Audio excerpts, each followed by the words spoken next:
கோடை வெயிலும் தேர்தல் சூடும்.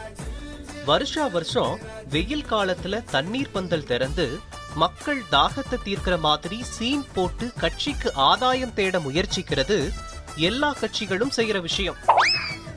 ஆனா இந்த வருஷம் தேர்தல் வர்றதால தேர்தல் விதிமுறைகள் அதுக்கு அனுமதிக்குமான்னு தெரியாம கட்சிகள் எல்லாம் கொஞ்சம் சுணக்கம் காட்டிட்டு இருக்கு. தண்ணீர் பந்தல் வைக்கத்தான் யோசிக்கிறாங்களே தவிர உற்சாகமான விநியோகத்தை பத்தி கவலையே இல்ல. டாஸ்மாக் கடைகள்ல மொத்தமா சரக்கு வாங்கி கட்சி பணி செய்யற தொண்டர்களின் களைப்பை போக்குற வேலை இப்பவே ஆரம்பிச்சிருச்சான். பிரச்சனை என்னன்னா, எந்த தொகுதி யாருக்குன்னு இன்னும் முடிவாகாத நிலையில இப்பவே செலவு செஞ்சு பின்னால பிரயோஜனம் இல்லாம போயிட்டா என்ன செய்யறதுன்னு சீட்டுக்கு போட்டி போடுறவங்க மத்தியில கொஞ்சம் தயக்கம் இருக்கா.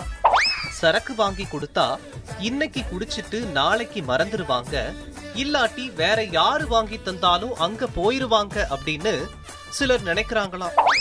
அதனால கொடுக்கறத பொருளா கொடுப்போமேன்னு நினைச்சு ஹாட் பாக்ஸ், எவர் சில்வர் தட்டுன்னு பரிசு விநியோகத்தை ஆரம்பிச்சுட்டாங்களாம்.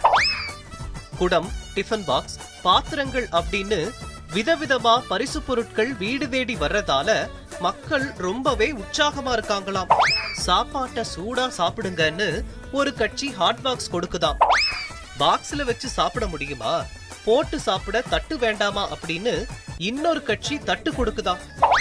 மதுரை, திருச்சி, நாமக்கல், ராமநாதபுரம் மாவட்டங்கள் பரிசு பொருட்கள் விநியோகத்துல முன்னணியில இருக்காம்.